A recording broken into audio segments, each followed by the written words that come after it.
It's set as a background in the years of the tyranny of Juan Manuel de Rosas, an emblematic dictator of the 19th century.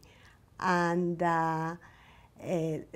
although the storyline doesn't talk except with some ironic touches of the reference to the Unitarians, which were the intellectuals and writers, very much in pro of the European values, the Enlightenment, the French Revolution, the Romanticism in aesthetic terms.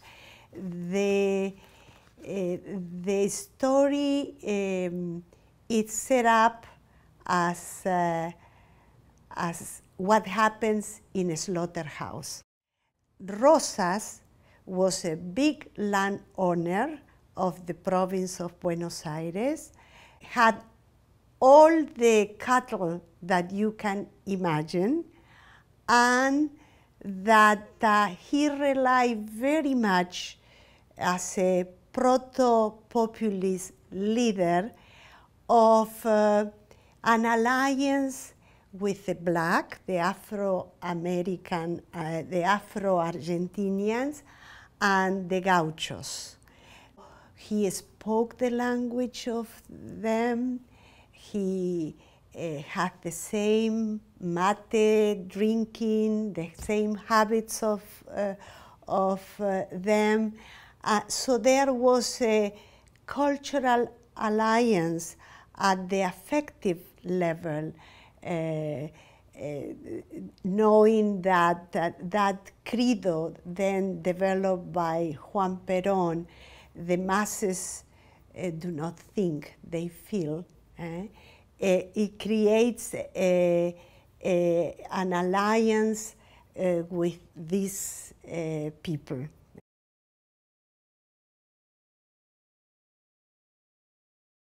The biblical reference that starts the short story that says we are not going to talk about the Ark of Noé arks, but we will set the story in the 1830s and ...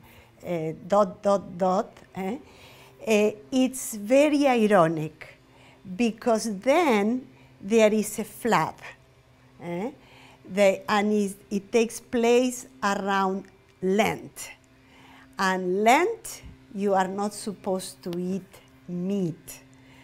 And, but in front of the scarcity of meat, the restaurador, the restorer of power, like was called Juan Manuel de Rosas, decided to donate 50 cattle.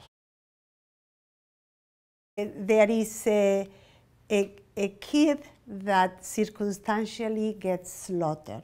So there is an animalization of the human characters because in that slaughterhouse, the Matasiete, the big butcher, and the black women that clean the entrails of the cows, they are all animalized.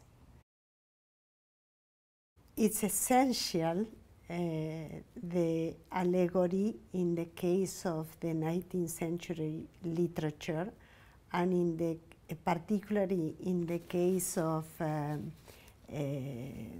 this short story. El Matadero, the Slaughterhouse, was written in 1839, and it was published.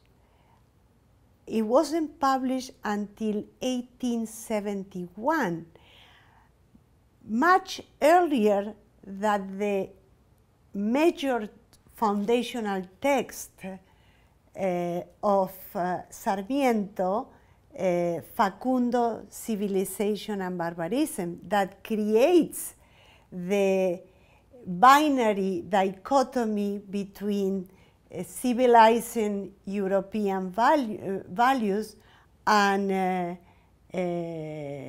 barbaric Spain, Middle East, Latin America as a chain of events. Literature and the writers, that they all ended up having positions in politics. It's very, very significant how literature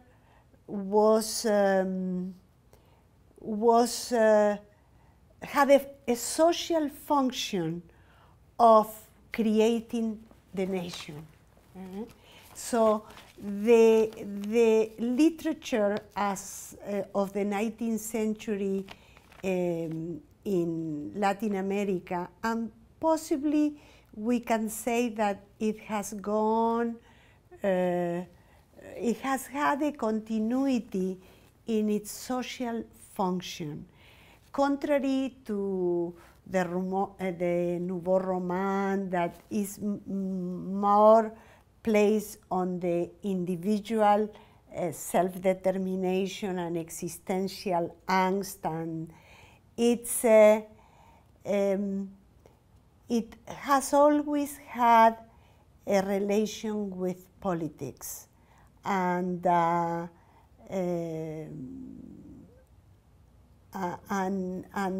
the social realities of Latin America. And from the modernist chronicles to the boom literature, it has had an allegorical dimension to explain the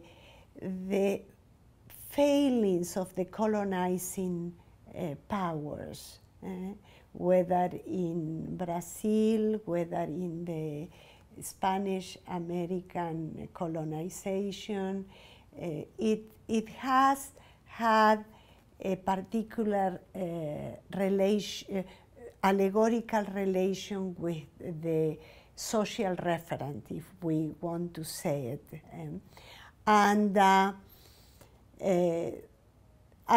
particularly in the 19th century, because these intellectuals, Creole intellectuals, has the function to create new nations. And from Bartolomé Mitre's Soledad, that ended up being a president and a military, it was through the novel that it was fostering, as Doris Sommer says, the marriage, through marriage, the alliances of the new classes that build up the new nation. It is in the inception of the founding myth of Latin American literature in its relation with politics.